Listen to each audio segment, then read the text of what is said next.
Hoje a gente vai falar um pouco, né, sobre aquelas bactérias que são considerados, né, boa noite, Marco Túlio, que são considerados ou classificados como bastonetes gram-negativos, né, por questões morfológicas que a gente já viu aqui, né? Então, essa família é uma família, como vocês devem ter percebido, né, lendo lá aquele capítulo, é uma família muito, muito, muito extensa, né? A gente tem centenas e centenas de bactérias e elas têm características bastante semelhantes entre elas, né? Que é o que a gente vai falar aqui, tá? Eu achei muito legal aquele capítulo do livro, né? Que ele traz, de certa forma, resumido, essa família que ela é muito complexa, né? Se vocês forem olhar em outros livros de microbiologia, é praticamente só para Escherichia coli, né? O livro do Trabuzzi mesmo, que é o que eu geralmente uso, né? Que eu não usei dessa vez, ele geralmente, por exemplo, só de Escherichia coli tem 5 capítulos diferentes. Falei, vocês não vão ficar tudo louco, né?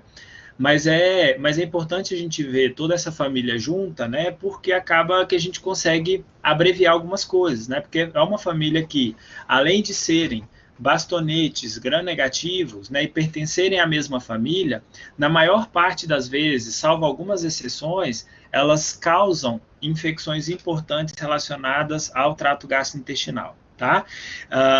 Tem algumas coisas que provavelmente vocês viram lá no capítulo do livro, né, que a gente vai acabar não falando aqui, algumas das bactérias, até porque aqui a gente vai falar das mais importantes e são as que vocês mais terão contato depois, aí, quando estiverem atuando, né, na farmacologia, na microbiologia clínica. Tá? Uma coisa, hoje, né, a nossa última aula relacionada às bactérias de importância médica, né? Na próxima aula, no final eu vou explicar direitinho, mas na próxima aula a gente vai fazer uma atividade online, semelhante a uma aula prática, né, virtual. E depois dessas aulas práticas virtuais aí, a gente vai começa o estudo dos fungos e depois dos vírus, tá? Então, professor, mas são só essas as bactérias de importância, né? A gente só viu estáfilo, estrepto, nicéria, enfim. São as bactérias mais importantes, tá? É óbvio, eu teria mais uma lista de um monte de bactérias importantíssimas que a gente não consegue falar aqui, né? Por exemplo, as clostridioses, né? Mas, infelizmente, né, a nossa disciplina não permite, na verdade, nenhuma microbiologia que eu conheço permite a gente abordar todas as que são importantes. Então, a gente pincela, né, provavelmente, em infecções hospitalares, né, onde vocês estiverem trabalhando, provavelmente vocês vão se deparar com estafilococcus, com streptococcus ou com algum desses da família Enterobacteriaceae. Tá? São os mais abundantes, são os mais comuns causando infecções em humanos, e por isso, se a gente pudesse ranquear aí quais são os mais importantes, talvez esses sim, com certeza seriam os mais importantes. Tá?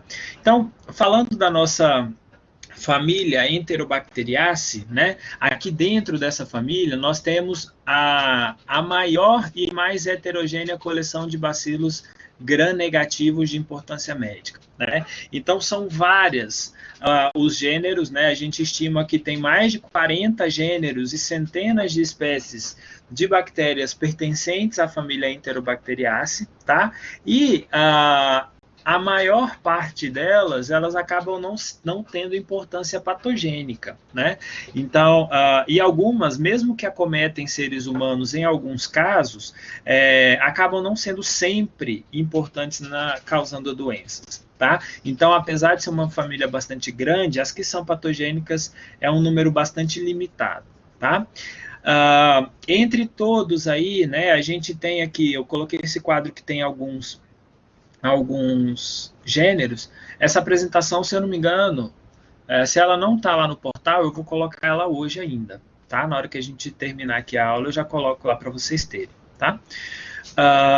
Então, a gente tem, por exemplo, Citrobacter, Enterobacter, Escherichia, Klebsiella, Morganella, Proteus, Salmonella, Serratia, Shigella e Yersinia, todos esses gêneros eles têm uma outra espécie que causam problemas importantes, né? Aqui no nosso caso, a gente vai focar muito mais em Escherichia coli, em Salmonella, né? A gente vai citar rapidamente Proteus, né? A gente vai citar também Klebsiella e vamos falar também de Shigella. Tá? As demais são muito menos frequentes e muito menos importantes, e Yersinia acaba sendo a mais importante delas, que é a Yersinia pestis, né? Ela está diretamente relacionada com a transmissão por picada de pulgas, né? Então, a Yersinia é o que causa a peste bubônica, né? E é transmitido por pulga de rato. Então, a gente vai acabar nem vendo ela aqui, porque o nosso foco são as que causam, entre outras coisas, afecções no trato gastrointestinal de seres humanos, tá? Então, essas bactérias da família Enterobacteriaceae, né, são organismos que vivem, né, em locais mais diversificados possíveis. Então, a gente chama eles de ubiquitários, né, que são micro-organismos que estão presentes desde o solo até amostras de água e de vegetação, né? Fazem parte, uma boa parte deles, na verdade, fazem parte da microbiota da maioria dos animais e do ser humano, né? Como é o caso, por exemplo, de Escherichia, de Klebsiella, de Proteus, né? Que vivem normalmente no trato gastrointestinal de seres humanos e de animais, né? E eventualmente causam doenças. Normalmente, esses micro-organismos, né, o grupo de enterobactérias, né, ou dessas bactérias que causam problemas entéricos, eles são popularmente conhecidos como coliformes, né? Normalmente, quando a gente faz amostras de água ou de alimento, qualquer que seja a análise, né, esses aí são o grupo, né, ou a maior parte dos que compõem aquele grupo dos coliformes, tá? Causam muitas doenças, tá? Desde bacteremias, né, causando septicemia, infecções por todo o corpo, até infecções intestinais, né? Se a gente for levar em ordem de importância, normalmente o mais frequente são as infecções intestinais, tá? Seguindo pelas infecções do trato urinário, então as ITUs, que também são bem frequentes, sendo causadas por bactérias dessa família, e a gente também tem mais ou menos de 30 a 35% das vezes elas estão presentes em bacteremias, né? Tudo que termina em emia tem relação ao sangue. Então, a dispersão, né, ou a disseminação dessas bactérias através do sangue, tá? Algumas delas estão sempre associadas a doenças em humanos. Então, por exemplo, a gente tem a espécie Salmonella, uma bactéria, né, do gênero Salmonella sorotipo TIF, né, que causa a febre tifoide, né, sempre que ela estiver presente em seres humanos, vai causar a doença característica da febre tifoide, né? E a gente também tem Shigella e Yersinia pestis, né? Yersinia pestis, que é o que eu falei que causa a peste bubônica. Essas bactérias todas têm em comum o fato de que, se estiverem presentes dentro do organismo do ser humano, elas via de regra, vão causar alguma doença, né? Mas, em compensação, quando eu penso em Escherichia coli, Klebsiella e Proteus, né, são bactérias que estão normalmente no trato intestinal de seres humanos e de animais, né, em alguns casos até mesmo no próprio no trato geniturinário, mas sem causar nenhum tipo de doença, tá? Na maioria das vezes, essas bactérias aqui, que são oportunistas, elas estão muito relacionadas com aquelas bactérias que causam infecções hospitalares, né? E algumas, né, na verdade, das superbactérias que a gente tem, são Escherichia coli, né? Até porque essa bactéria, ela tem um mecanismo de resistência para uma série de antibióticos disponíveis, né, e acaba sendo importantíssima nesse caso onde pessoas estão hospitalizadas, né, onde pessoas estão imunocomprometidas, né, então isso acaba sendo bastante importante para esses gêneros de bactérias em especial, tá? Quando eu comparo, quando eu olho, né, as Enterobacteriaceae de maneira geral, né, aqui eu tenho uma imagem de Escherichia coli, né, normalmente, isso em especial para Escherichia coli, né, para aquelas que a gente falou, para Klebsiella, para Proteus, né, então são bactérias que normalmente são comensais, né, que não causam nenhuma não estão relacionadas com nenhuma patogenicidade, mas que eventualmente elas podem infectar, né, casos a pessoa tem algum problema imunológico, né, por serem oportunistas, mas a gente também tem um outro fator que é importante para tornar essas bactérias comensais em bactérias patogênicas, que é o fato delas conseguirem adquirirem genes que estão relacionados a fatores de virulência. Né? Então, o que são esses fatores de virulência? São características que essas bactérias recebem, né? Seja através de um bacteriófago, seja através de um plasmídio, ou seja, por trocas de material genético ou por mutação, né? Troca com outra bactéria, né? Enfim, qualquer que seja o motivo, né? Essas bactérias elas acabam adquirindo fatores que levam com que elas sejam patogênicas com maior importância. Então, por exemplo, se eu for pensar aqui, nesse caso, né, para a Escherichia coli, por exemplo, uma Escherichia coli comensal, ela pode receber um plasmídio. Boa noite, João. Ela pode receber um plasmídio que vai causar disenteria, né? Ou então vai causar muita diarreia pela produção de enterotoxinas, né? Ou pode ainda levar à produção de enzimas, de toxina, perdão, que vão fazer com que haja uma síndrome hemolítica, certo? Ou ainda infecções no trato urinário, ou alguns casos bastante importantes de meningite, enfim. Então, esses fatores de virulência, eles são bastante diversificados, né? A gente vai falar sobre os principais deles daqui a pouco, mas normalmente essas bactérias conseguem, né, se tornar patogênicas a partir do momento que elas conseguem fazer algum tipo de mutação. Tá? Então, isso é em especial para a Escherichia coli, mas a gente observa isso para a maior parte das bactérias da família Enterobacteriaceae. Tá? E quais são os principais pontos ou quais são os principais problemas causados por essas bactérias? Né? A gente já falou, o mais visível, o mais importante normalmente são as infecções no trato, deixa eu botar um negocinho mais bonitinho aqui, né? Uma infecção no trato intestinal, tá? Mas a gente também tem, de forma bastante importante, calma, Sérgio, a gente vai falar lá mais para frente, tá? Então, a gente pode observar Escherichia, Proteus, Klebsiella, tudo isso no trato urinário, né? A gente tem algumas que têm como característica ganhar a circulação sanguínea e causar bacteremia, né? No trato respiratório, algumas conseguem, né, causar ou afetar o trato respiratório inferior, né? E algumas, como Escherichia, alguns tipos de Escherichia podem causar meningite, né, ou Citrobacter também, que é um pouco menos comum, mas também pode acometer o sistema nervoso, tá? Se a gente for pensar em questão de importância, né, na verdade não de importância, mas de frequência, né, Escherichia é a mais importante, seguida de Klebsiella, tá? Então, essa é a mais comum, até porque existem vários tipos de Escherichia. A Escherichia está normalmente no nosso trato, gastrointestinal, né? Então, em função disso, cerca de 45% das infecções por algum paciente, né, que está cometido por Enterobacteriaceae, é mais ou menos 45% de chance de ser Escherichia, tá?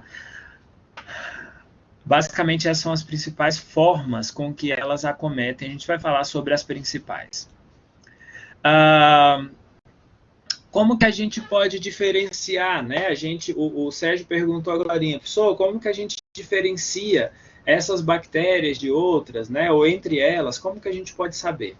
Então, a primeira coisa que a gente tem que pensar, né?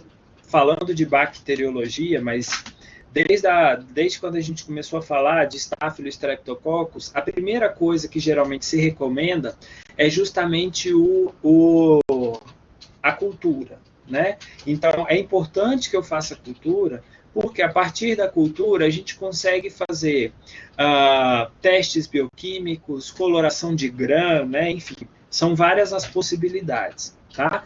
Então, se eu for pensar nessas bactérias, se eu isolo lá uma bactéria da urina, né, ou de uma amostra de fezes, ou de sangue, de qualquer outra coisa, eu vou perceber que são bactérias que têm como características de coloração serem gram-negativos, né, e são bactérias que têm o formato alongado, em forma de bacilos, né, sendo que algumas delas são bastante móveis, apresentam flagelos, né, que são ditos flagelos peritríqueos. Flagelos peritríquos são aqueles flagelos espalhados pelo corpo inteiro, né? Então, isso daqui é um exemplo de salmonela, que tem essa característica, né? Tem esses flagelos por toda a bactéria, né? E todos eles não formam esporos, alguns são aeróbios, outros são anaeróbios facultativos, né? Tem necessidades nutricionais relativamente simples. O meio de cultura que é muito utilizado é o agar-Macconkie, tá? Para o crescimento da maioria dessas bactérias aqui. Não precisam de nada muito rebuscado, não precisa de meio super nutritivo, nada disso, né? São relativamente simples. E são bactérias que, com algumas exceções e com algumas variações, geralmente fermentam glicose, tá? Reduzem nitrato a nitrito. Então, quando eu faço esses testes bioquímicos, eles são positivos. São catalase positivo e oxidase negativo, tá? Então, depois que eu faço a minha cultura, né? A gente viu todos esses testes bioquímicos lá atrás, né? A gente vai fazer eles lá na nossa aulinha virtual prática, né? Mas todos esses testes ajudam bastante, né? Quando a gente estava falando de testes bioquímicos, a gente falou especificamente de uma bateria de testes que é feita para essa família. Eu acho que o Sérgio perguntou, né? Então, dá uma olhadinha depois lá, porque a gente falou bem, né? Quando é salmonela, quando é escherichia, enfim, a gente falou quais são as possibilidades desses testes bioquímicos para essas bactérias da família Enterobacteriaceae, tá? Em algumas aqui eu acabei colocando, mas a maioria eu não coloquei porque a gente acabou já falando disso, né? Que a gente vai ver mais as características das doenças, né? Patogenicidade, como elas causam. Essa parte de diagnóstico diferencial das enterobacteriáceas, eu acredito que a gente falou bem direitinho lá quando a gente falou sobre testes bioquímicos, tá? Então, de maneira geral, elas têm essas características. Uma aluna me perguntou, né, falou assim, professor, mas eu vi em algum lugar que falava que as enterobacteriaceae fermentava e produzia gás, e no outro lugar falava que fermentava e não produzia, né? Então, normalmente, a maior parte das bactérias enterobacteriaceae, né, como por exemplo Escherichia, Salmonella, elas fermentam a glicose, mas de maneira geral elas costumam não produzir gases, tá? É lógico, isso eu estou falando que acontece para o gênero como um todo. Tem algumas exceções, né? Eu acho que o caso que ela perguntou era um caso de Escherichia. Então, a gente tem algumas espécies, algumas cepas que têm características diferentes, mas de maneira geral, para todos os da família Enterobacteriaceae, eu posso considerar isso daqui, tá? Ou se eu suspeito que é uma bactéria dessa família, eu posso tentar fazer esses testes que provavelmente eu vou ter alguma conclusão, tá? Então,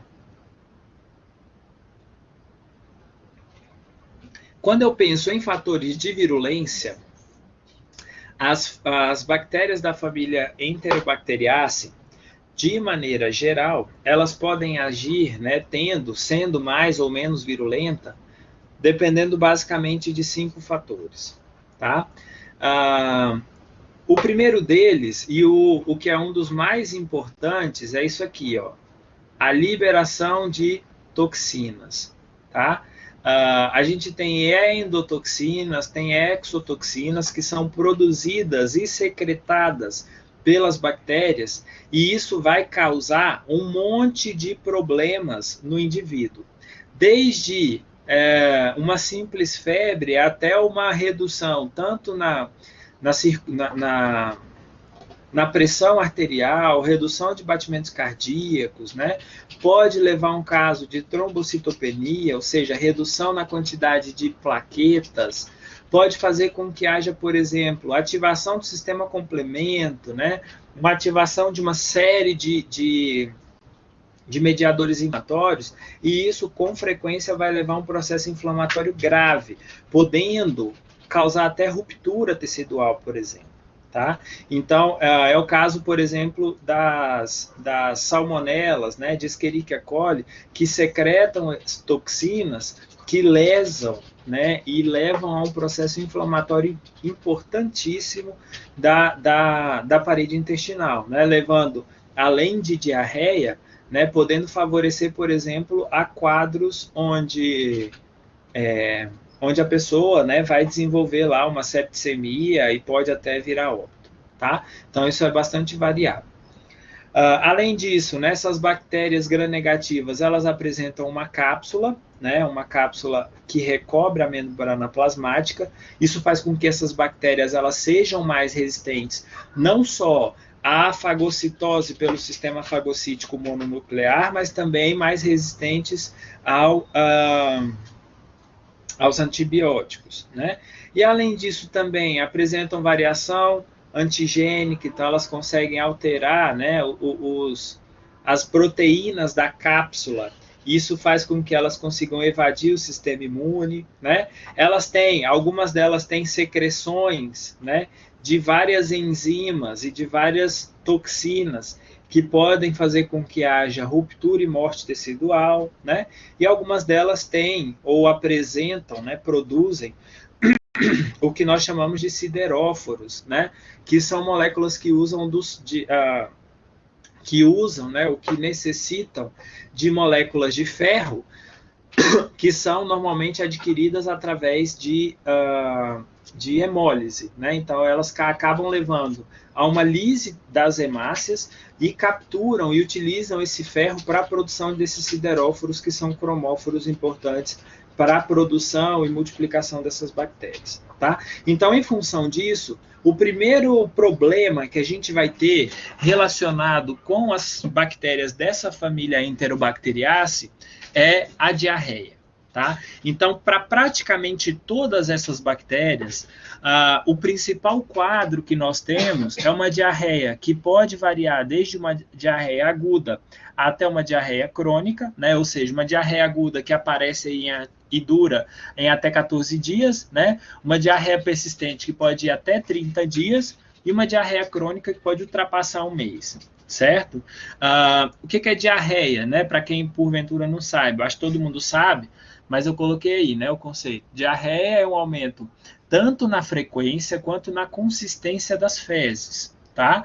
Normalmente, as maiores causas de diarreia são justamente causadas por vírus, né? Então, aquelas famosas viroses, né? A gente vai no médico, tudo é virose, né? Então, a maior causa de enterites, né, de diarreia é causada por vírus, existem vários que causam isso, mas normalmente as infecções por bactérias são as mais graves, né? Parasitos também podem estar relacionados com diarreia, mas é muito menos comum e é muito menos grave, normalmente, tá? Então, as bactérias são bastante comuns também, né? Não mais que vírus, mas são bastante graves, tá? Estima-se que cerca de 3 milhões de casos de diarreias por bactérias dessa família Enterobacteriaceae aconteçam, né, no Brasil por ano, sendo que desses 3 milhões de pessoas, 5 mil morrem por conta de agravamento nesses quadros de diarreia,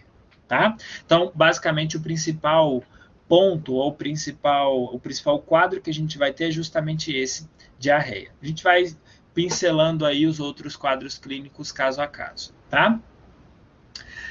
Então, quando a gente fala de Enterobacteriaceae, uma das principais bactérias que nós temos e que causam infecções não somente em seres humanos, mas também em animais, são aquelas bactérias do gênero Salmonella, né? A gente conhece muito a Salmonella, por exemplo, quando a gente come lá uma maionese caseira lá no Pit Dog, né, que dá aquela dor de barriga depois, quando a gente come produtos lácteos ou produtos derivados de aves que tem, né, na sua flora gastrointestinal grande quantidade de Salmonella typhimurium, né? Então é uma bactéria que está frequentemente e sempre que seres humanos entram em contato com esse tipo de bactérias, vão acontecer, né, normalmente, infecções alimentares. Tá? Depois que essa bactéria passou por uma reclassificação, as mais importantes e que acometem o trato gastrointestinal, elas são dessa espécie Salmonella entérica. Tá? E aí o que a gente tem aqui na frente, ó, depois dessa reclassificação, são subtipos, né, ou a gente chama também de sorovares, né, ou sorotipos, enfim, tem vários nomes que isso pode receber, tá? Então, esses sorotipos são variedades da mesma bactéria Salmonella entérica, ou seja, que causa problemas entéricos, tá? Mas que tem alguma variação com relação à patogenicidade, ao tipo de transmissão, ao tipo de sinais clínicos que a pessoa vai ter se infectar, né? Enfim. Quando a gente pensa em Salmonella entérica, que é a principal espécie de importância médica e médico-veterinária, né? Os principais sorotipos que a gente tem são esses aqui. Os dois mais importantes, né, são Salmonella typhi e Salmonella paratyphi, né? Essas duas causam uma doença importante que eu acho que praticamente todo mundo já ouviu falar, que é chamada de febre tifoide, né? A febre tifoide, a gente vai falar dela mais para frente, né? Mas ela acomete com frequência seres humanos, ela é bastante debilitante e pode levar pessoas a óbito.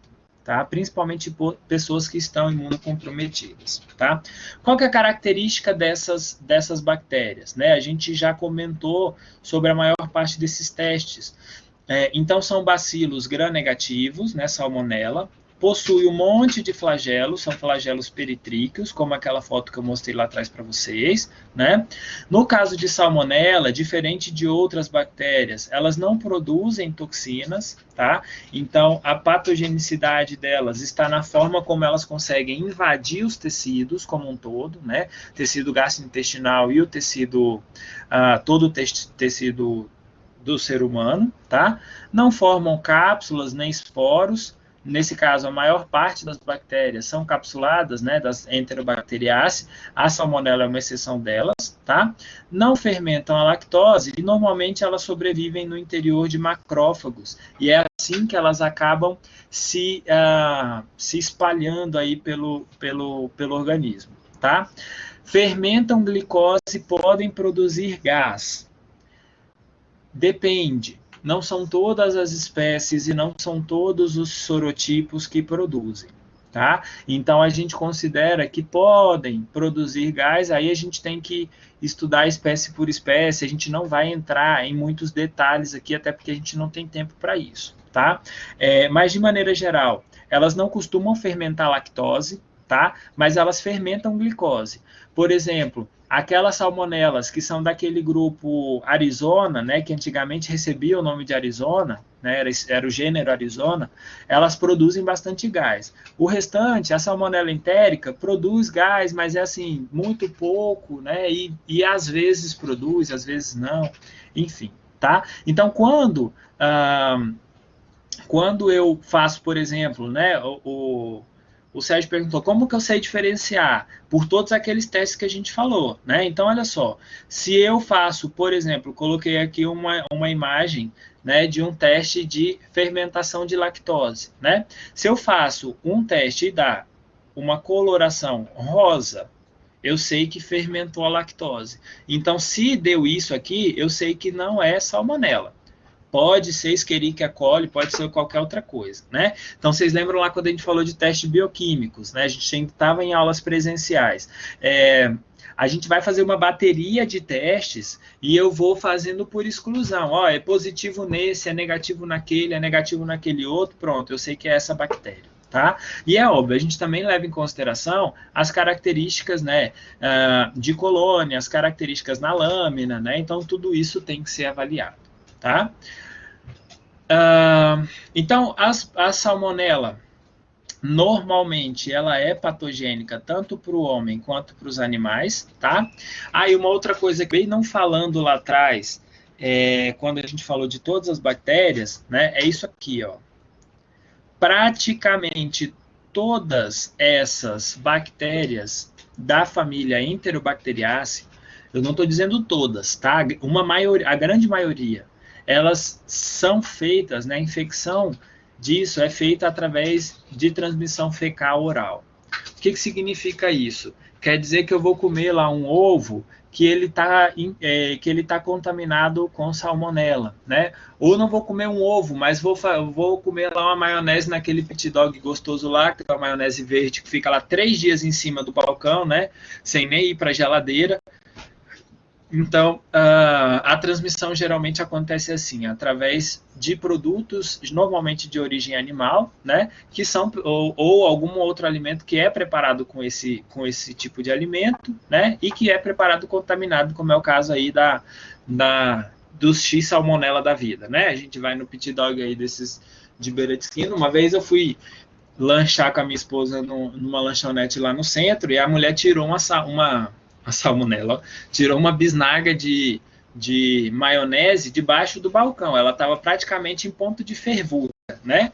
Eu fico imaginando a quantidade de salmonela que tinha dentro daquele negócio. Então, normalmente, esses são os maiores riscos, né? Ou é a maior chance que as pessoas têm de se infectar, tá?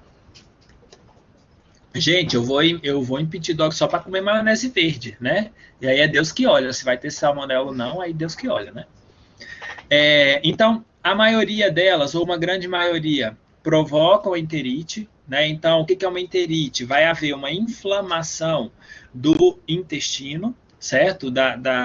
Dos enterócitos. Isso vai causar dor, vai causar diarreia, e em muitos casos, a presença além de diarreia aquosa, por conta da inflamação e da secreção proteica, vai haver uma grande quantidade de muco também nas fezes, tá?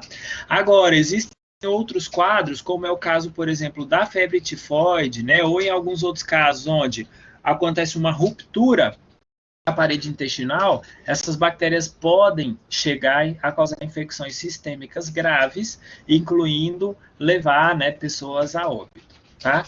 Populações de risco, então pessoas que devem evitar esse tipo de alimentos que podem estar contaminados, crianças, idosos, imunossuprimidos, e aqui também, ó, pessoas em locais mais pobres, né? Não é nenhum preconceito nem nada, mas porque normalmente, né, a gente está vendo aí nessa pandemia, né? A gente fala, a maneira é muito simples você evitar a infecção por coronavírus. Você vai lá e lava a mão. Tem gente que não tem água para lavar a mão, certo? Tem gente que não tem um litro de detergente, que custa,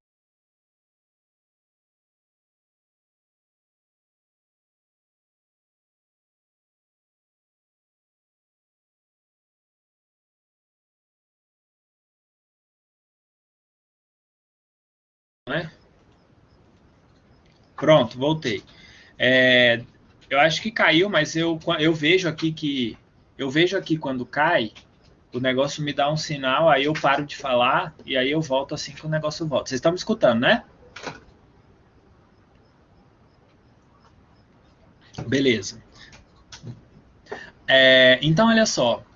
Então, assim, a gente tem que levar em consideração que pessoas que estão em locais mais pobres, né, podem sofrer ou estão muito mais predispostas, não só a salmonela, mas a todas as outras formas, todas as outras bactérias desse grupo, porque, como a transmissão é fecal oral, isso aumenta muito a possibilidade de infecção, né, nesse grupo que não tem acesso a condições higiênicas básicas, né? E aí, quando a gente olha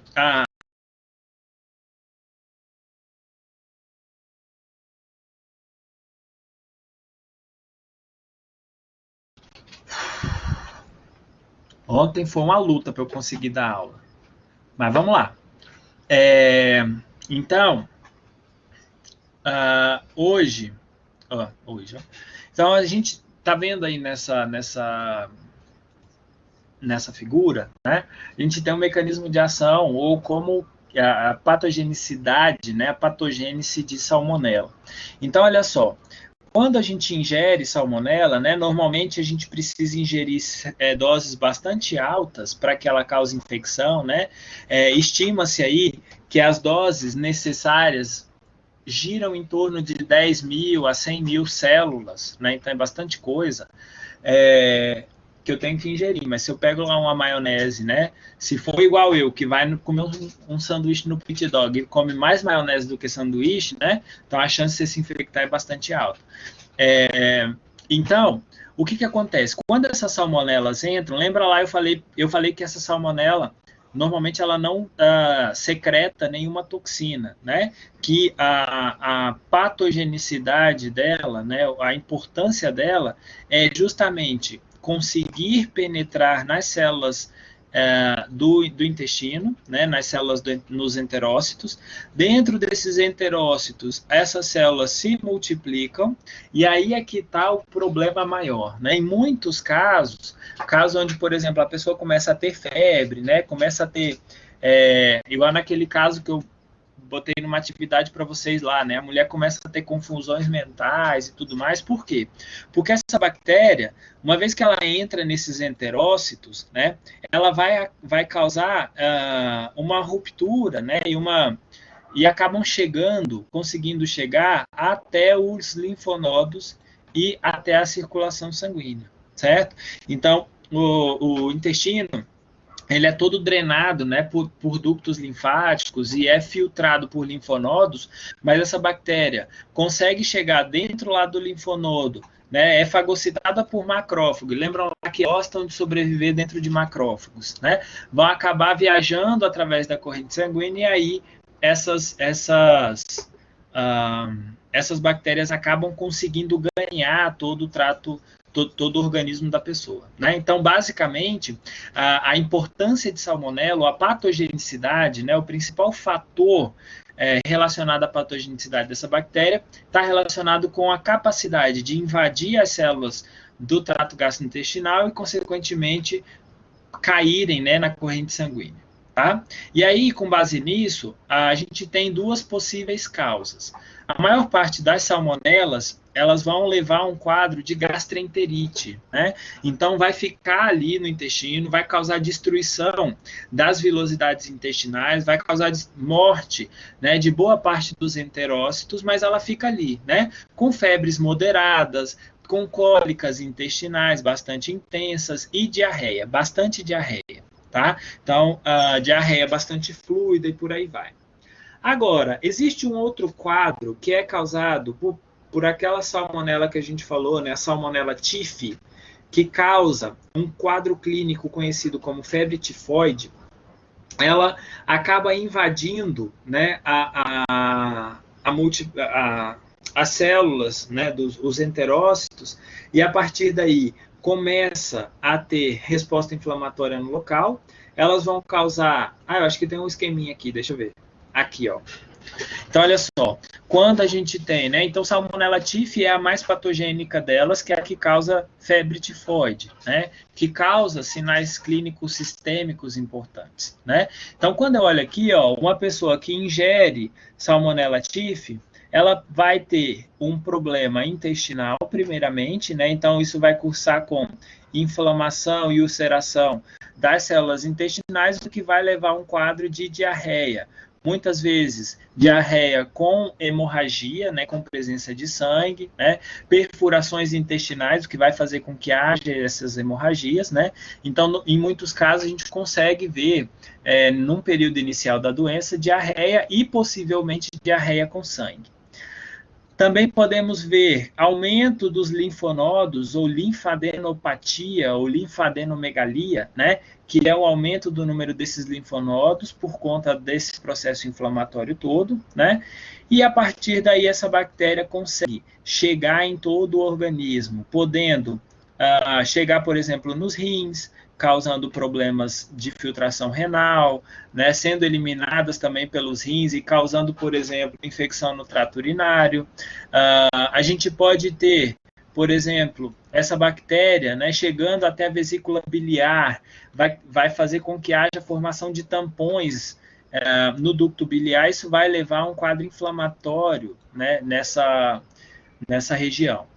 Só que, quando a gente pensa em caso clínico, né, em sinais clínicos, uma coisa que é bastante visível, né, que a gente falou, é justamente a presença de diarreia e hemorragia, tá? Mas a gente tem que ter um discernimento importante. O que é?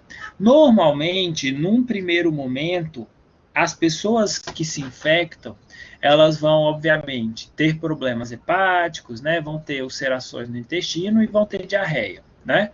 Só que, com o passar do tempo, com o passar dos dias, né? Normalmente a bactéria causa diarreia aí nos primeiros 10 dias, mas nos dias seguintes, normalmente causa justamente o oposto. A pessoa que tinha diarreia passa a ter prisão de ventre.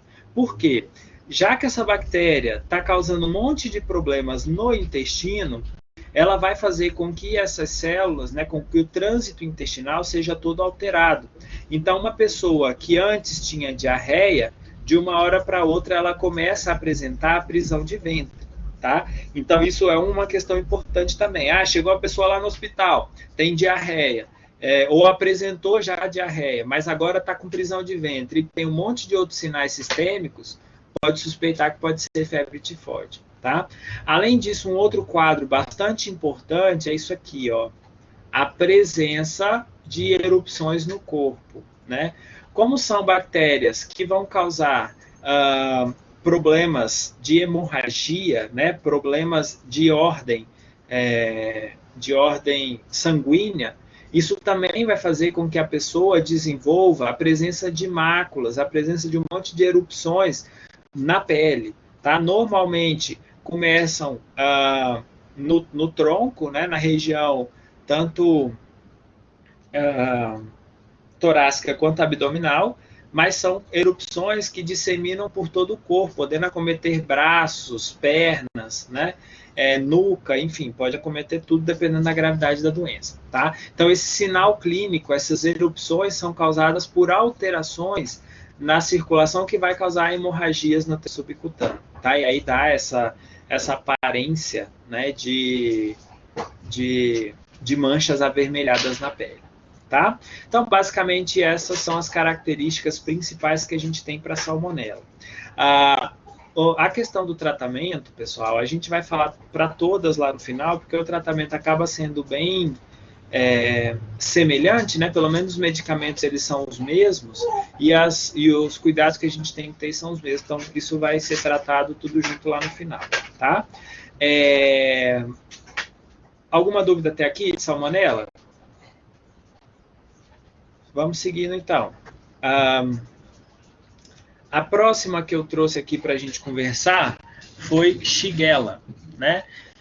Shigella é um gênero também de Enterobacteriaceae, que a gente tem principalmente 4 espécies de importância médica, né? A Shigella soli, que é mais importante em países desenvolvidos, a Shigella flexneri em países subdesenvolvidos, e a principal delas, né, que é a Shigella dysentery, que está normalmente relacionadas a casos de disenterias mais graves, tá?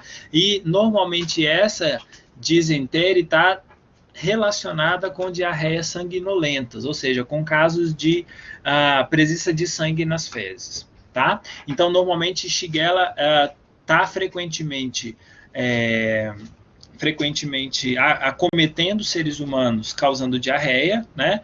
Sendo que ela pode ou está frequentemente presente né, de forma não patogênica, né, no intestino de seres humanos, só que a transmissão ela se dá principalmente de pessoa para pessoa de forma fecal oral, né? Então, a gente tem essa transmissão de forma importante.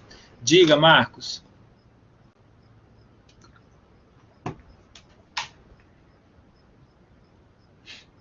Marcos? Desculpa, é que eu tava digitando. Ah, Todas têm essa característica de causar essa diarreia sanguinolenta? não. A mais grave, que é essa disenteria, ela causa diarreia sanguinolenta, ela está relacionada com os casos mais graves, tá? A maioria delas causam diarreias aquosas, tá? Isso vai depender muito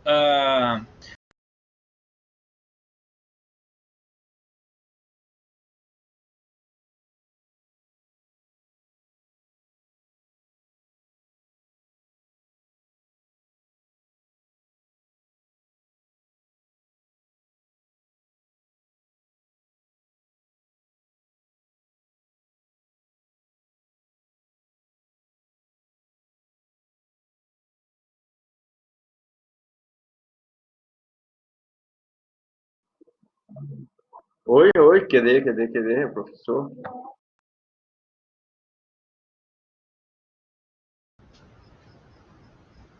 Oi, voltei. Vocês me escutam agora? Beleza.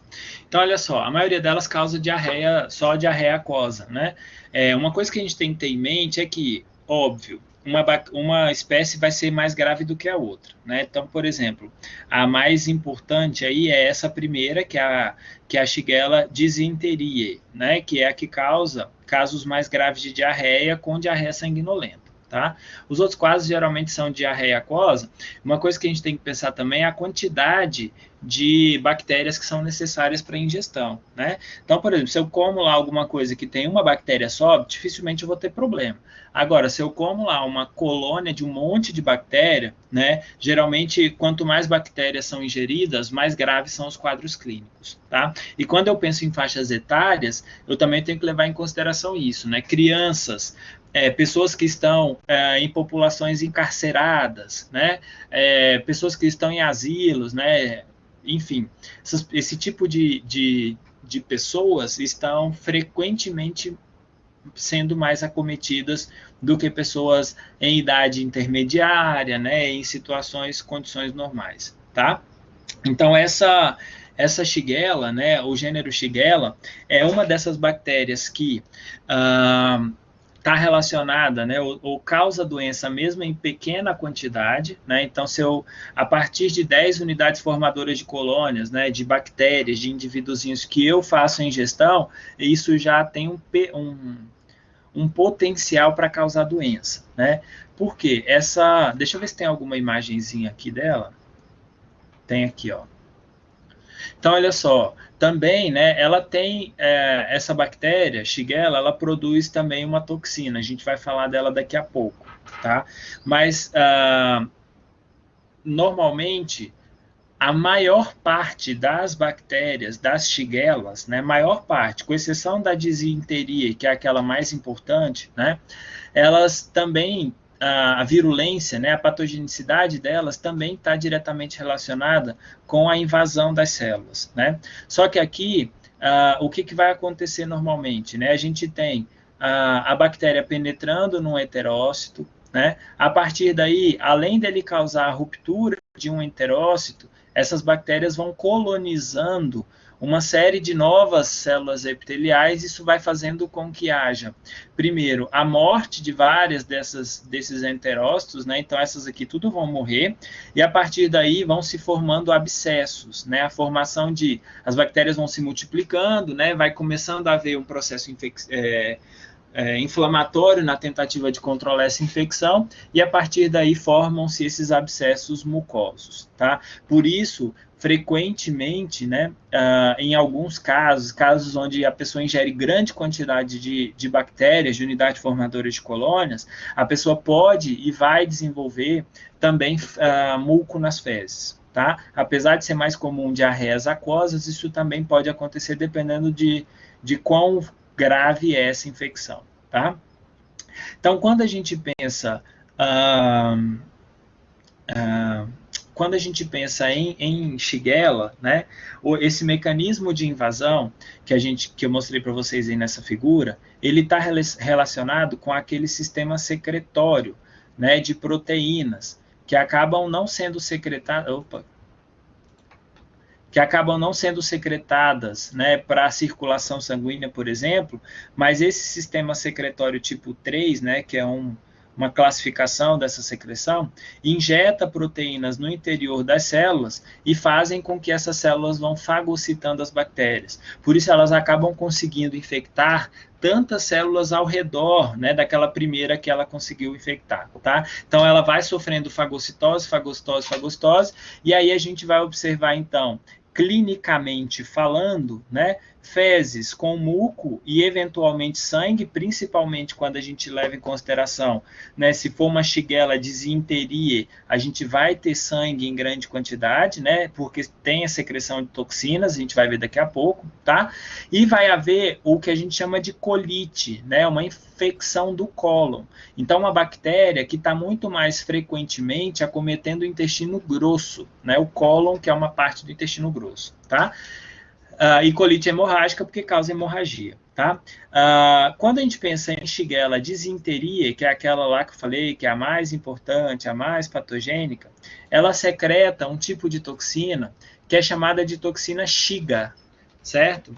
É uma toxina que ela afeta não só o intestino, mas também o sistema nervoso central. E, além disso, ela faz com que haja necrose nas células, ela inibe a absorção de carboidratos e reabsorção de água, isso piora ou agrava ainda mais o quadro de diarreia, tá? E pode, por agir no sistema nervoso central, agir, né, atuar como neurotoxina, ou seja, pode levar a uma complicação de pessoas, por exemplo, que desenvolvam confusões mentais, né? Pessoas que podem entrar até mesmo em coma, dependendo do grau, né, ou da gravidade da infecção, e inclusive podendo vir a óbito, tá?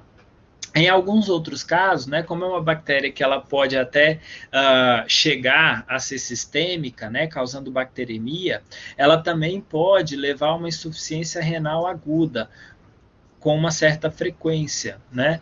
Porque a gente, essas bactérias, por conta da secreção dessas toxinas, isso vai levar a um quadro também de hemólise, tá? Ou seja, vai começar a destruir as hemácias, mas também por causarem trombocitopenia, né, elas também destroem as plaquetas. Então, o animal, a pessoa pode ter, né, problemas, por exemplo, de coagulação sanguínea, vai ter problemas de anemia, né, anemia hemolítica, deposição de hemoglobina no sangue, isso vai causar insuficiência renal aguda, porque na tentativa de eliminar esses compostos tóxicos do sangue, o rim acaba sofrendo uma sobrecarga, né, de forma aguda, e isso vai levar, né, a um quadro de insuficiência renal. Tá? Em alguns casos, pessoas que já estão hospitalizadas, né, já estão aí bastante debilitadas, elas podem acabar precisando, por exemplo, de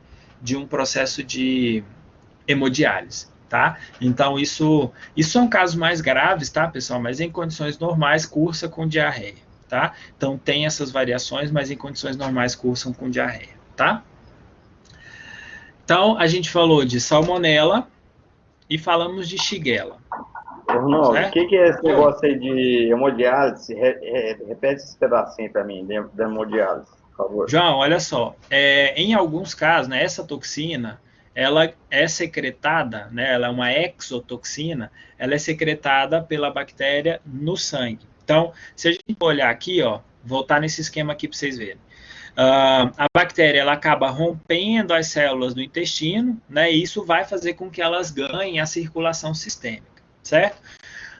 Além das bactérias, também vão ganhar circulação sistêmica a toxina, que é essa toxina chamada de Shiga, tá?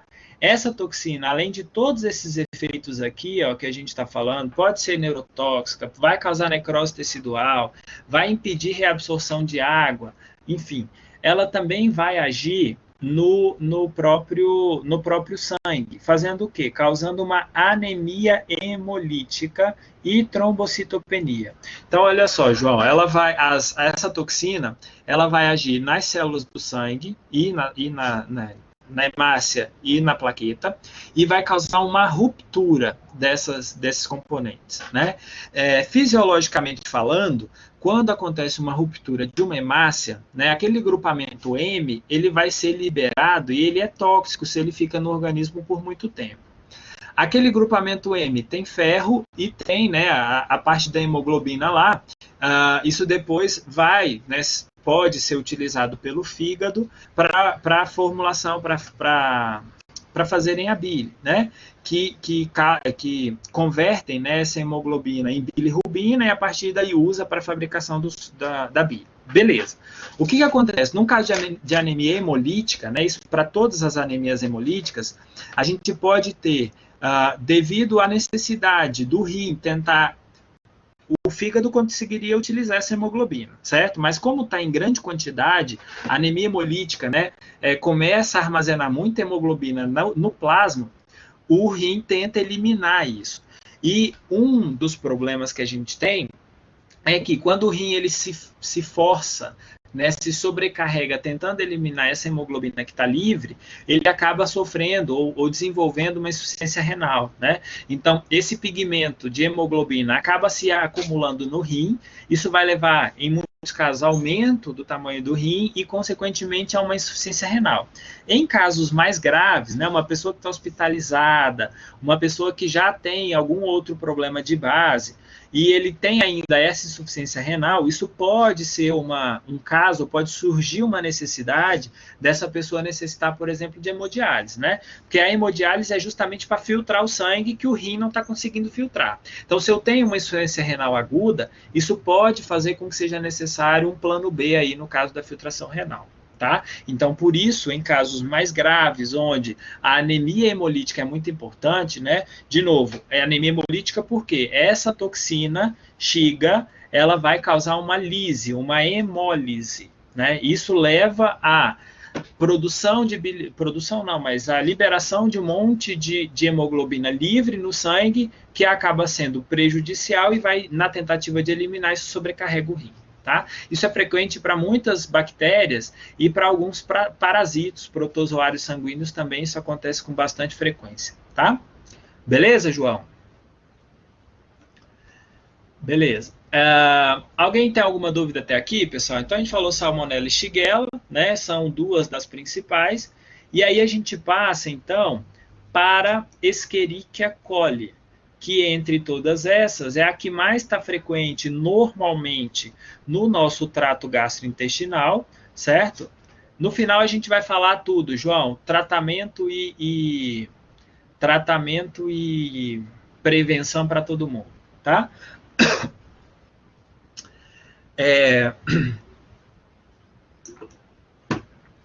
Eu deixei para o final porque é basicamente a mesma coisa, para a gente não ficar repetindo, tá?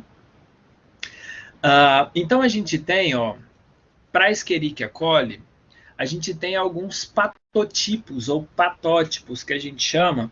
Isso vai depender de como ela causa infecção em seres humanos, né? A gente tem a que a gente chama de EPEC, que é a enteropatogênica, tá? A gente tem a ETEC, que é a enterotoxigênica, porque ela libera toxinas, né? A gente tem aquela que é dito enterohemorrágica, que é essa EHEC, né? EHEC, tá? Enterohemorrágica, tá? Temos a EIEC, que é a Escherichia coli enteroinvasiva, ou seja, ela causa invasão tecidual, né? E vai causar problemas extraintestinais, tá? Essas são as principais que a gente tem e que causam problemas frequentemente em seres humanos, tá? Se vocês olharem em livros, vocês vão ver que tem um monte mais de Escherichia coli que tem potencial patogênico para seres humanos, tá? A gente tem derivado desse tipo de bactéria, né? Principalmente 3 tipos de infecções.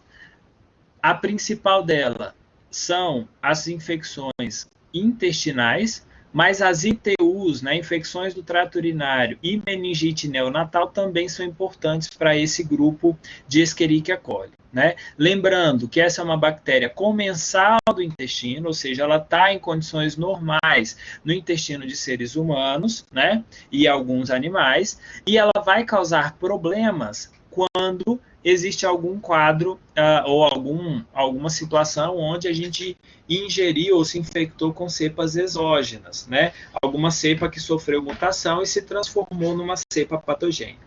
Tá? Lembrando que são bactérias gram-negativas, são bacilos, né, com uma grande quantidade de flagelos peritríqueos, né, e que tem características aquelas que a gente falou lá no começo. Tá? Então, falando da enteropatogênica, né, a E. coli EPEC, né, E. coli enteropatogênica, ela causa diarreia principalmente em lactentes, ou seja, crianças, né, que ainda estão amamentando, tá? É muito associado com diarreias em berçários, né, em creches, esse tipo de coisa, tá? Geralmente é transmitida de pessoa a pessoa e na maioria das vezes é rara em maiores e adultos, tá? Normalmente o que acontece aqui é uma perda das microvilosidades, o que vai levar a um processo diarreico. Então, vou mostrar aqui a figurinha para vocês. Então, olha só, essa bactéria, né, E. coli enteropatogênica, por isso é EPEC, né, Escherichia coli enteropatogênica. É porque essas siglas são todas do inglês, né, pessoal? Do inglês seria Enteropatogenic Escherichia coli, né? Ao contrário, enfim.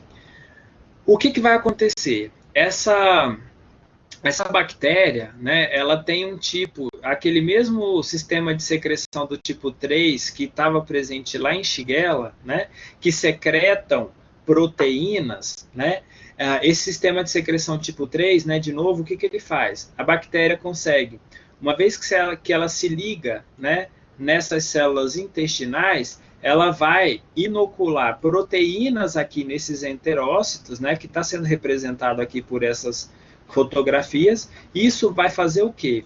Essas bactérias vão acabar por destruir essas células intestinais e isso faz com que haja problemas de má absorção intestinais. Por isso, enteropatogênica. Normalmente, essa infecção ela se restringe aos intestinos. Então, a bactéria, uma vez que ela se liga aqui, né, ela vai destruir essas vilosidades intestinais e ela acaba, então, ficando restrita aí ao intestino. Tá? Resultado disso, diarreia com bastante importância, né? Uma diarreia aquosa. Normalmente, essa bactéria apresenta ou ela tem quadros autolimitados, ou seja, dificilmente vai ser necessário fazer algum tipo de intervenção, né, medicamentosa. Então, a criança, né, ou a pessoa vai desenvolver ali e logo depois ela vai perder, né, vai meio que se curar, né, porque é autolimitante, tá? Mas em alguns casos pode haver vômito, cólica, só que uma coisa que é importante, pessoal, enquanto em Shigella, né, e para Salmonella typhi, a gente tinha, ou poderia ter, né, fezes com sangue, para Escherichia coli enteropatogênica, não há a presença de sangue nas fezes. Deixa eu voltar aqui, ó, algum lugar que tem, aqui, ó. Não tem sangue nas fezes. Tá? Por quê? Porque a infecção não causa ruptura da parede intestinal a ponto de expor os vasos sanguíneos. Tá? Então, em função disso, não tem sangue nas fezes. Se eu vi sangue nas fezes, provavelmente não vai ser Escherichia coli enteropatogênica. Tá? Então, basicamente, é assim que ela age e essa é a importância desse tipo de Escherichia coli. Tá? Um outro grupo que a gente tem é a Escherichia coli enterotoxigênica ou ETEC, né? Essa ETEC ou Escherichia coli enterotoxigênica também é responsável por causar diarreia aquosa, né?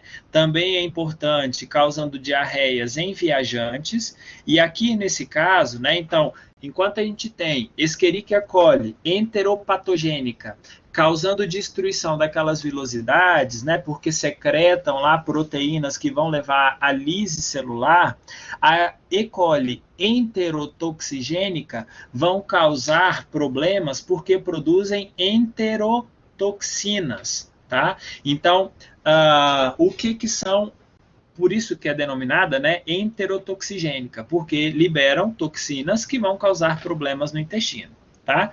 Então, como que funciona isso? Algumas toxinas são termoláveis, outras são termoestáveis, ou seja, aquelas que são termoestáveis, se elas estão presentes num alimento e mesmo que você ferveu lá o alimento, elas vão continuar viáveis, tá? Então, nesse caso aqui, a gente tem pode, né, ter um caso de enterotoxemia, né, mas na maioria das vezes a bactéria está presente produzindo a toxina em loco, tá? E o que é que vai acontecer? Eu vou passar aqui para mostrar na imagem para vocês, que eu acho que é mais fácil. Então, olha só. Aqui eu tenho uma E. coli, né? E. coli do grupo ETEC, enterotoxigênica, né? E ao contrário, olha só que bonitinha aqui é a E. coli, né? Do lado de fora da célula. Ela não vai causar ou penetrar na célula e causar a destruição dessas células, como a gente tinha visto para as E. coli enteropatogênica. O que vai acontecer nesse caso? A bactéria ela vai acabar produzindo uma enterotoxina, certo? Que é representado aqui por esse negocinho, parece uma bala de revólver vermelha, né?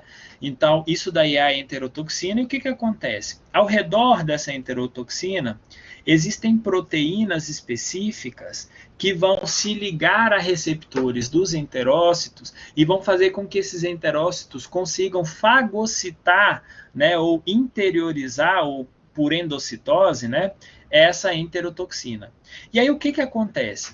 Uma vez que essa enterotoxina se liga, né, penetra e se liga em receptores dentro das células, elas vão fazer duas coisas importantes, tá? Então, olha só por que essa enterotoxigênica causa uma diarreia tão importante, uma diarreia que a gente chama de diarreia secretória. A primeira coisa ela impede o processo de absorção de sódio e de cloro, né? O nosso intestino, ele reabsorve muitos íons, né? Secreta muitos íons durante o trato gastrointestinal. Então, a primeira coisa impede secreção de sódio e de cloro. E a segunda coisa que acontece, por ser considerada uma diarreia secretória, né? Ela acaba estimulando, né, a própria toxina, vai fazer com que, com gasto energético, haja um bombeamento de água e eletrólitos, como magnésio, cálcio, entre outros, certo? Então, qual que é a característica de uma pessoa que está com esse tipo de diarreia, né? Não vai ser simplesmente fezes mais aquosas, mas a diarreia aqui vai ser do tipo secretória, né? Quando eu olho, a gente até costuma chamar, né, se a gente observa isso nos livros, ela é conhecida como uma diarreia de água de arroz. Né, as fezes vão ficar meio esbranquiçadas, como se eu tivesse lavado arroz. Isso já viram quando a gente lava arroz, fica aquela água branca assim, né? Então, as fezes vão ter esse aspecto. Por quê? Vai haver uma secreção de íons bastante intensa, né? Isso vai dar essa coloração esbranquiçada para as fezes, tá? Então, isso é bem característico daquelas bactérias, né, da espécie Escherichia coli, e que tem como característica produzirem toxinas, tá? É o que? Eu não vi a pergunta, peraí.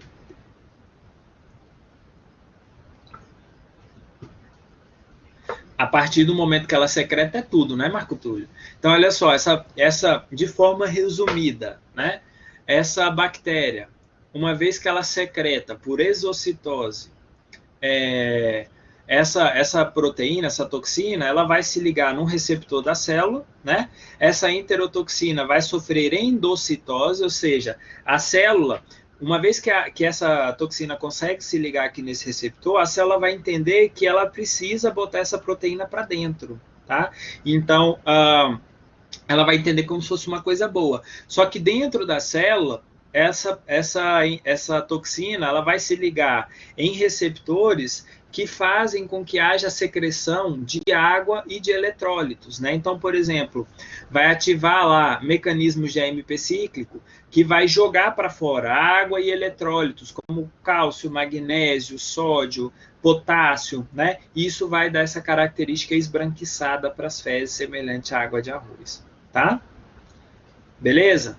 Então, basicamente, a gente já falou de duas importantes, né? A que é a enteropatogênica e a enterotoxigênica, certo? A terceira, que é uma das mais importantes também, de Escherichia coli, é o que a gente chama de Escherichia coli enterohemorrágica, tá? Essa Escherichia coli, como o próprio nome sugere, né, ela causa hemorragias, né, além, obviamente, de causar, né, problemas entéricos, como outros, elas também produzem toxinas que vão causar lise ou hemorragia no intestino. Então, produzem a toxina Shiga também, né, semelhante ao que a gente tem lá para a Shigella, né, que produzia Shigella dysentery, que produzia essa toxina. Então, a gente também consegue observar essa secreção aqui. Então, em função disso, as características, né, que a gente tem para a Escherichia coli enterohemorrágica, elas vão ser muito semelhantes ao que a gente observava lá para a Shigella dysentery, né? Então, se eu olhar como que isso vai acontecer, né, basicamente, ó, eu vou ter uma toxina que vai penetrar na célula, né, vai causar danos teciduais, vai causar lesão desses enterócitos todos, isso vai levar a um quadro de hemorragia, né? Essas Shiga também vão fazer com que essas células, né, as células do endotélio vascular, né? E as células como, por exemplo, o macrófago, que eles também sofram problemas, né? Então, por exemplo, aqui está demonstrando problemas no endotélio vascular, né? Então, uma vez que essa toxina consiga chegar na célula endotelial, ela vai levar à morte também dessas células e pode levar à formação de trombos. Então, nesse caso, essas bactérias conhecidas como E. coli enterohemorrágica, né, além de causarem destruição dessas células no intestino e causarem daqui hemorragia, né, então vai sair um monte de sangue daqui, elas também vão causar efeitos sistêmicos, tá? Então vão agir, por exemplo, nessas células epiteliais e além de causarem trombos, né, além de fazerem levar essas células endoteliais à morte celular, isso também vai alterar a permeabilidade vascular, né? Então, se eu sei, por exemplo, que essas células endoteliais todas aqui, ó, que são essas células fininhas que a gente vê aqui embaixo, elas estão segurando como se fosse um cabo de guerra para não permitir a saída de nada daí de dentro, né?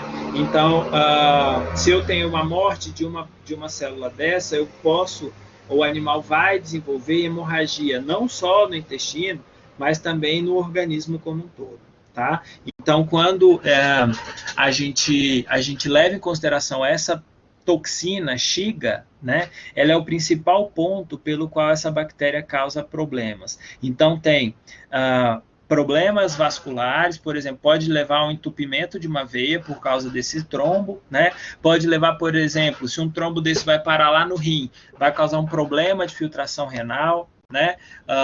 Então, essa toxina, né, além de agir em nível intestinal, levando a um caso, por exemplo, de diarreia sanguinolenta, também vai causar alterações sanguíneas em vários outros locais. Tá? Então, em função disso, essa bactéria, né, baseada nas 3 que a gente viu, esse tipo enterohemorrágico, ele é o mais importante, porque acaba levando a uma perda de eletrólitos muito importante, a perda de sangue e também problemas vasculares, né, importantes. Isso aí pode e frequentemente leva pessoas a óbito, tá? Então, isso é muito importante. Beleza? E aí, pessoal, a gente tem um outro tipo, né, o último tipo de E. coli que eu vou mostrar aqui para vocês, que é o que a gente chama de UPEC, né, que é algumas E. colis causam, né, podem causar infecções extraintestinais, né? Então a gente viu ali, né, basicamente 3 tipos: a enteropatogênica, enterotoxigênica e a enterohemorrágica. Todas as 3 tinham como característica acometerem, né, de forma importante o intestino, né, além de causar, né, a enterohemorrágica causar sinais sistêmicos. No caso da UPEC, que é a Escherichia coli uropatogênica, né, é um tipo de Escherichia coli que pode agir de forma sistêmica, né, acometendo o trato, principalmente o trato urogenital, né, e o maior problema desse acometimento aqui é porque elas liberam toxinas, certo? Que vão causar, além de hemólise no rim, vão levar a necrose tecidual, então isso vai levar à morte de néfrons, vai levar à insuficiência renal, justamente porque as células, né, o tecido presente aqui nesse rim começa a morrer por conta dessas toxinas, tá? Além disso, por conta da hemólise, né, vai haver uma liberação da hemoglobina e acaba que essa bactéria consegue capturar e utilizar o ferro durante o seu metabolismo, tá? Então esses são os principais fatores, né, patogênicos para essas E. coli extraintestinais, ou seja, que vão acometer, né, locais que não estão relacionados com a infecção intestinal propriamente dita, tá? E um outro local, né, que eu falei lá no começo, além do intestino, né, podem acometer o trato urogenital, mas também podem acometer as meninges, né? A gente tem esse tipo de E. coli, que é o que a gente chama de E. coli causadora de meningite neonatal. Como o próprio nome sugere, né, ela consegue chegar até as meninges, causa uma inflamação nas meninges, principalmente de recém-nascidos, e a liberação de antígenos, né, e a secreção de proteínas, né, produção e secreção de proteínas ali, vai fazer com que haja um processo inflamatório nas meninges desses recém-nascidos, e isso vai levar a um processo de necrose, certo? Esses fatores, essas proteínas que são produzidas e liberadas por essas Escherichia coli, vão fazer com que haja uma citotoxicidade importante, então começa a morrer tecido. E em muitos casos, essas proteínas acabam levando, né, essas crianças a óbito, tá? Então, é bastante frequente, ou é bastante importante isso daí em neonatos, tá? De novo, são infecções extraintestinais, são infecções causadas por uma bactéria que em condições normais, ela encontra-se no nosso trato gastrointestinal, tá? E por alguma infelicidade do destino, digamos assim, elas vão desenvolver fatores de virulência que conseguem evadir o sistema imune e ao mesmo tempo fazer uma patogenicidade muito maior no indivíduo, tá?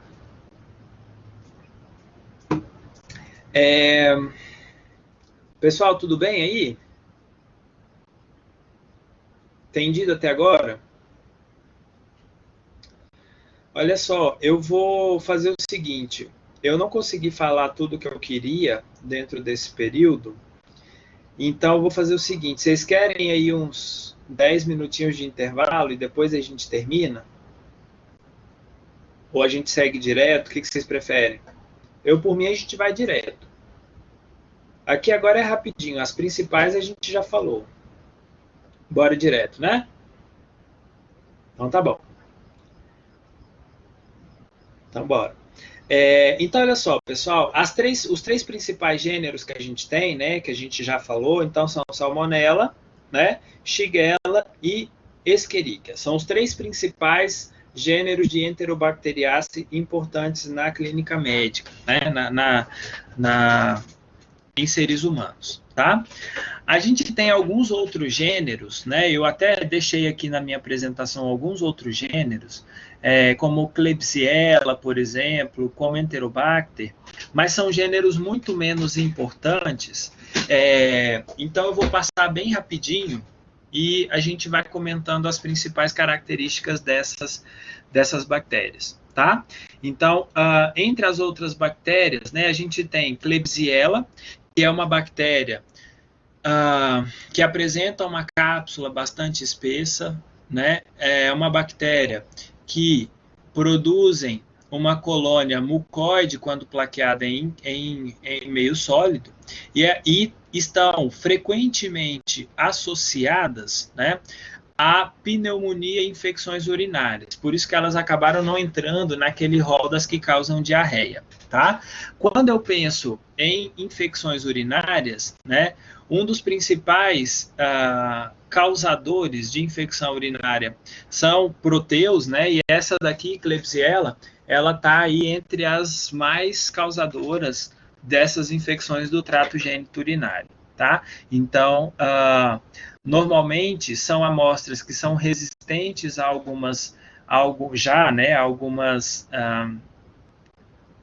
antibióticos importantes, tá? Então, por exemplo, a KPC, né, que é uma Klebsiella, produz carbapenemases, que são enzimas que acabam inativando muitos antibióticos, né? Então, a gente tem várias bactérias derivadas, né, dessa KPC, que são conhecidas como superbactérias, né, que causam infecções hospitalares importantes, podendo levar, né, a casos de bacteremia ou septicemia, tá?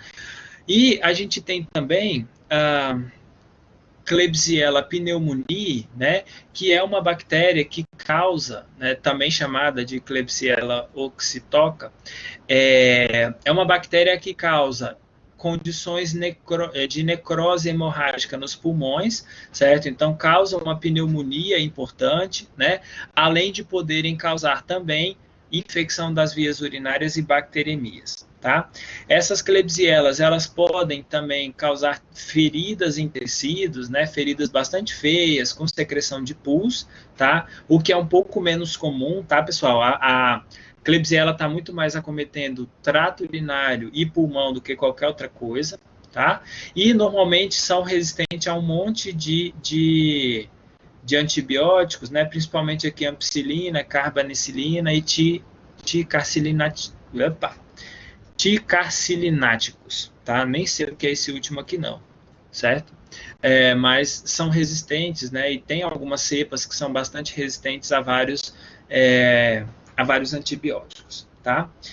E a gente tem um outro também importante causador de infecções no trato urinário, que são, né, as bactérias do gênero Proteus. Até acho que tem uma das questões lá que eu coloquei no exercício de vocês que trata dessa bactéria, né, se eu não me engano. Então, é uma bactéria que está com frequência associada a infecções do trato urinário, tá? Em muitos casos, essa bactéria causa infecções recorrentes do trato urinário, então a pessoa trata por várias vezes e essa infecção ela acaba retornando, tá? Também podem acometer, causar bacteremia, pneumonia, né? Mas é importante lembrar que essas bactérias, elas são importantes, causam infecções em seres humanos, mas só quando elas saem do trato gastrointestinal, tá? Então, normalmente, essas bactérias, elas estão presentes no trato gastrointestinal de humanos, né? E aí a infecção, de novo, assim como todas as que a gente já falou, elas são devidas, né, especialmente a problemas sanitários, né, a contaminação fecal, né, e a ingestão oral dessas fezes, tá? Então, a gente tem proteus basicamente relacionados com essas questões, tá? Um outro ponto importante é que essas bactérias, né, a proteus, a Klebsiella também, né, que causa uma infecção urinária importante, mas principalmente proteus, tem uma característica patogênica bastante preocupante, que é o fato de que, uma vez que elas estão presentes no trato urinário, né, geralmente lá na bexiga ou no rim, o que vai acontecer? Essas bactérias, elas acabam fazendo com que haja uma redução, um aumento, perdão, né, uma alcalinização do pH urinário, né, do pH lá do filtrado urinário. Isso faz com que haja, né, o que possa acontecer, a formação de cálculos, né? Então, se eu pensar, né, na característica da formação de cálculos, né, o que a gente tem? Então, primeiro, o cálculo é formado pela eliminação de grande quantidade de íons, né? Aí a gente tem vários íons que podem estar envolvidos nesse processo, mas entre eles o fósforo, o cálcio, o magnésio, né? E o que acontece? Para que esses íons consigam se unir e formar o que a gente conhece como pedra no rim, né? Ou pedra na bexiga, para que isso consiga se unir, é preciso que haja, né, de maneira geral, uma alcalinização da urina. Tá? E uma vez que o rim, né, uma parte do rim ou a bexiga estejam colonizados por proteus, isso vai fazer com que essa bactéria alcalinize a urina, certo? Ou seja, ela vai produzir bases fracas, como, por exemplo, o bicarbonato, que vai elevar muito o pH da urina. Isso pode fazer com que haja uma alcalinização, tá? Então, um fator preocupante, se eu não me engano, foi uma coisa assim que eu coloquei lá na atividade de vocês, né?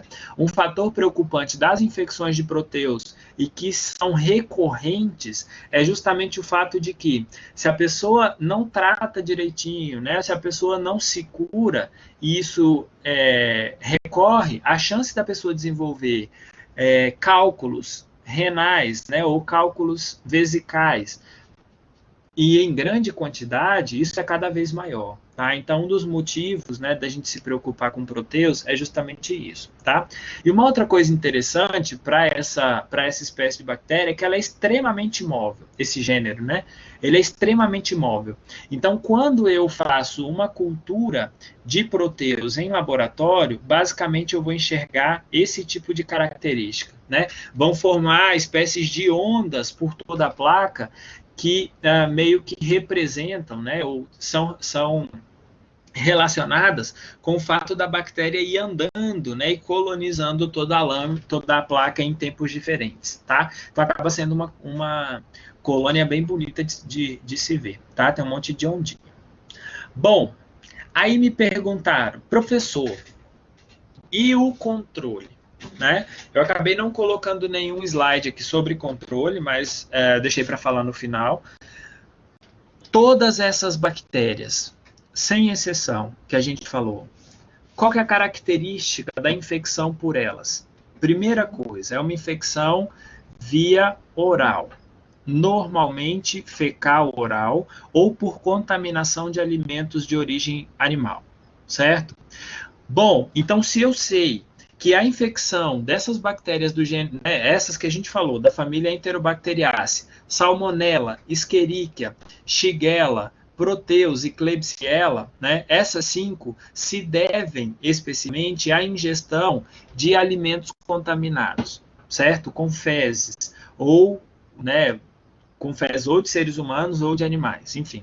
Né, quando eu como lá um ovo que está contaminado com salmonela, né, isso daí vem de fezes da galinha, porque a salmonela vive em condições normais na região da cloaca da galinha. Né? Então, quando eu penso em prevenção, para todas essas bactérias que a gente falou, é unanimidade. Manejo sanitário. Melhoria de condições higiênicas da população. Então, se eu vou comer um ovo, eu tenho que armazenar muito bem aquele ovo, né? Geralmente a gente acaba, né, quando coleta lá da fazenda, né, muita gente pega lá do ninho e leva direto para a geladeira, né? Contamina tudo quanto é coisa dentro da geladeira. Então, o ovo ele tem um monte de poros na casca. Então, não posso deixar o ovo de molho lá um século, porque a bactéria vai conseguir penetrar no ovo, né? Então, a gente precisa saber desinfetar bem os alimentos, lavar bem as mãos, né? Para que não haja esse tipo de contaminação fecal, para que a gente não consiga se infectar. Então, basicamente, o processo de prevenção ele se dá baseado em condições higiênicas e condições sanitárias adequadas. Volto naquilo que eu falei lá atrás. Por que geralmente, até acho que um caso clínico que eu coloquei para vocês lá, citava que a pessoa viajou para a Índia, né? Por que a Índia? A Índia é um país muito pobre, né? Pior do que a gente ainda. Tem muita gente em situação de pobreza, né? O tratamento de água e esgoto lá é muito precário. Então, todas as condições de saúde, de maneira geral, são precárias. Então, locais com essas características de pessoas muito pobres, de aglomerações, condições onde não se tem uma boa condição higiênico-sanitária, isso é o que faz com que seja muito mais numerosa, né, a infecção por qualquer uma dessas bactérias, tá? Então, se eu tenho higiene, belezinha, se eu tenho condições de lavar as mãos com frequência, tomar banho todos os dias, né, coisa que para nós parece básico, mas que para a gente que não tem nem água para beber, né, muitas vezes, então essas pessoas, infelizmente, acabam sendo muito mais acometidas, tá? Então, a gente consegue prevenir dessa forma, tá? Uma outra coisa, não dá para a gente, por exemplo, pensar o tratamento para aquelas pessoas doentes serve como forma de prevenção. Não, porque são bactérias que estão presentes nas fezes, na maioria das vezes, de forma muito normal, tá? Então, a gente tem que pensar aqui, vamos tratar? Vamos, né? A pessoa. Mas depende muito também do caso, né? Uma coisa importante é que, para praticamente todos esses gêneros, a gente tem já uma resistência bacteriana muito, mas muito acentuada, né? A bactéria KPC mesmo, que é uma bactéria que tem resistência a várias, é uma bactéria do gênero Klebsiella, né? Então, ela é resistente a um monte de antibiótico, é considerada uma superbactéria, tá? Então, quando a gente pensa em tratamento, primeira coisa, a gente tem que pensar qual o sinal clínico que a pessoa está tendo, certo? Porque se é só uma diarreia, normalmente, olha só, a maioria das infecções são autolimitadas. O que quer dizer isso? É uma caganeirazinha que vai dar e passa, certo? Pode dar graus de febre baixa, pode fazer com que a pessoa sinta vômitos, com que a pessoa tenha uma diarreia, né? Enfim, pode e vai fazer, né? Mas normalmente são infecções, principalmente lá para as Escherichia coli enteropatogênica, enterotoxêmica, né? Essas que formam, né? As salmonelas, né? Aquelas que não são as salmonelas entéricas, né? De maneira geral, tirando a tifo e paratifo, todas elas vão causar diarreias que são autolimitantes, né? Shigella, da mesma forma, né? A gente pode ter um ou outro quadro mais grave, mas normalmente para Shigella também é um quadro autolimitante, enfim. O que eu quero dizer? Não é sempre que a gente tem infecções gastrointestinais que a gente vai precisar tratar. Ponto. Segunda coisa, eu não consigo tratar se eu não sei qual é a causa. Por quê? Eu posso ter diarreia sendo que não é por bactéria, é por vírus. Eu não consigo tratar para a maioria dos vírus, é só esperar, certo? Então, a maior parte, tirando as que têm características sistêmicas, como, por exemplo, Escherichia coli, né, que causa infecções no trato urinário, Escherichia coli que causa infecção pulmonar, ou que é enterohemorrágica, né, e vai causar problemas hematológicos, essa sim eu preciso tratar, tá? Mas as que são limitadas ou as que são restritas ao trato intestinal, normalmente elas não são tratáveis, né? Até porque a gente tem esse quadro de resistência que faz com que a maioria dos medicamentos que a gente tenha não fazem efeito muito bom. E um outro detalhe, que inclusive são citados em livros, né, é o fato de que nós, médicos veterinários, eu, né, como médico veterinário, a gente usa muito antibiótico errado. Veterinário é o que mais faz cagada para contribuir para seleção de bactérias resistentes. E se eu sei que boa parte dessas bactérias vem justamente de fezes de animais, né? Então esse é um dos maiores problemas e um dos maiores gargalos, principalmente para o tratamento de salmonelas mais graves e de Escherichia coli, que causam infecções sistêmicas. Tá? Então, a gente tem que pensar muito bem. E outra coisa, sempre que eu suspeitar de qualquer um desses indivíduos da família Enterobacteriaceae, o que é mais recomendado, o que deve ser feito logo de cara, é a cultura e o antibiograma, tá? Então, se é uma infecção, tá cometendo meninges, né? É uma meningite causada por Escherichia coli em uma criança. Vou tentar fazer, provavelmente no líquor, se eu coletar uma amostra de líquor, eu vou conseguir isolar essa bactéria. Então, é muito recomendável. Se a infecção está grave, se é uma infecção sistêmica, a primeira coisa que eu tenho que fazer é cultura, certo? Primeiro, para eu tentar saber o que é. Saber se é uma bactéria, se é um fungo, o que é. Depois, né? Depois que eu sei o que é, que eu faço a cultura, vejo lá, faço um esfregaço, faço testes bioquímicos, né? Tudo aquilo que a gente já viu, eu preciso pensar em outra coisa. Qual antibiótico que eu vou usar? Eu citei aqui do lado, ó, todos os antibióticos que estão relacionados ou são recomendados para o tratamento dessas bactérias gram-negativas. Tá? Então, como elas são todas gram-negativas e são muito semelhantes do ponto de vista fisiológico, os medicamentos eles são basicamente os mesmos para todo mundo. Tá? O que a gente tem? São graus de diferença de resistência diferente entre elas. Por exemplo, se eu for pensar em salmonela, né? Salmonela uma boa parte delas, né? É resistente à penicilina, é resistente à streptomicina, é resistente às tetraciclinas, enfim.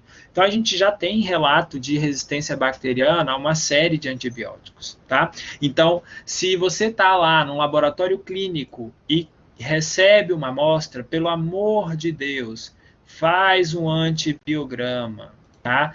Testa para ver qual antibiótico você vai recomendar. Porque o que acontece com essas bactérias superresistentes, né, com KPC, por exemplo, é que vai tentando de tudo e você vai selecionando cada vez mais as bactérias para resistência. Tá? Se jogarem lá no Google mesmo, E. coli resistência, salmonella resistência, vocês vão ver que vai sair 300 milhões de coisas. Tá? Então, é altamente recomendável. Primeiro, se tem só problema intestinal, vamos esperar que vai passar. É autolimitante. Segundo, foi parar no hospital, está em estado mais crítico, trata de fazer uma cultura e trata de fazer um antibiograma. Não espera a sorte para poder tratar lá, vai tratando até que uma hora acha. Não. Tá? Com questão de 24 a 48 horas, você já tem resultado de um antibiograma. Então, não se justifica não fazer isso. Tá? A gente perde muitas vidas quando a gente acaba deixando isso aí para ser uma das últimas coisas a se fazer.